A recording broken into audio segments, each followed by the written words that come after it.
आधुनिक शिक्षा के साथ अब आपका Shivalik school. Please channel like and subscribe. Video में हमने संयोजन अभिक्रिया और वियोजन अभिक्रिया के बारे में पढ़ा था। चलिए अब तीसरी अभिक्रिया के बारे में पढ़ते हैं, जिसका नाम है विस्थापन अभिक्रिया, जिसे अंग्रेजी में डिस्प्लेसमेंट रिएक्शन भी कहते हैं। मान लीजिए हमारे पास दो पदार्थ है, ए और बी सी। अब ये दोनों मिलकर नए पदार्थ बनाएंगे, ए सी और बी। पर ऐसा क्यों हुआ? इसके लिए एक क्रियाकलाप की मदद से इसे विस्तार से समझते हैं। आइए विस्थापन अभिक्रिया को समझने के लिए केमिस्ट्री लैब चलते हैं। चलिए थोड़ा सा डिस्टिल्ड वाटर लीजिए और उसे खाली बीकर में डाल दीजिए। अब थोड़ा सा कॉपर सल्फेट पाउडर लीजिए और उसे भी उस बीकर में डाल दीजिए। अब पानी और कॉपर सल्फेट पाउडर को अच्छे से हिलाएं। अब एक टेस्ट ट्यूब लें और उस टेस्ट ट्यूब में कॉपर सल्फेट विलयन को फिल कर दें और उस टेस्ट ट्यूब को स्टैंड पर लगा दें। अब एक और दूसरी टेस्ट ट्यूब लें, उसमें भी इस विलयन को भर दें और उसे भी स्टैंड पर स्थापित कर दें। अब हम कील लेते हैं और इस कील को रेगमाल से अच्छे से साफ करते हैं। एक और कील लेते हैं, उसे भी इसी प्रकार रेगमाल से साफ करते हैं। अब इस कील को धागे के साथ बांधते हुए एक टेस्ट ट्यूब में डाल देते हैं और इसे 15 मिनट के लिए ऐसे ही छोड़ देते हैं। आप देखेंगे कि यहाँ पे विलयन का कलर हरा हो रहा है।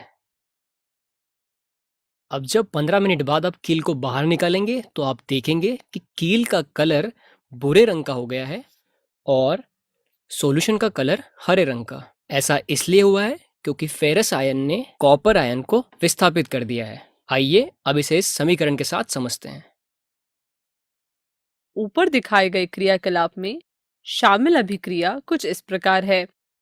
इस अभिक्रिया में हमने देखा आयरन ने दूसरे तत्व कॉपर को कॉपर सल्फेट के विलयन से हटा दिया या कहें विस्थापित कर दिया, जिससे अब अभिक्रिया होने पर हमें आयरन सल्फेट और कॉपर मिला। ऐसी अभिक्रिया को विस्थापन अभिक्रिया कहते हैं। पर ध्यान दें, ऐसा क्यों हुआ? क्योंकि इस अभिक्रिया में आयरन ज्यादा अभिक्रियाशील तत्व है और कॉपर कम अभिक्रियाशील, जिस कारण आयरन कॉपर को हटाकर उसकी जगह ले लेगा। पर यदि हमारे पास अभिक्रिया कुछ इस प्रकार होती तो अब बताइए, क्या अभिक्रिया होगी? जी नहीं, इस स्थिति में अभिक्रिया नहीं होगी क्योंकि आयरन कॉपर से ज्यादा अभिक्रियाशील है। चलिए इसे और अच्छे से एक उदाहरण लेके समझते हैं। जिंक प्लस कॉपर सल्फेट से क्या बनेगा? वीडियो को रोकें और सोचें कि अब अभिक्रिया होने पर हम कौन से उत्पाद मिलेंगे। चलिए देखते हैं। अभिक्रिया कुछ इस प्रकार होगी।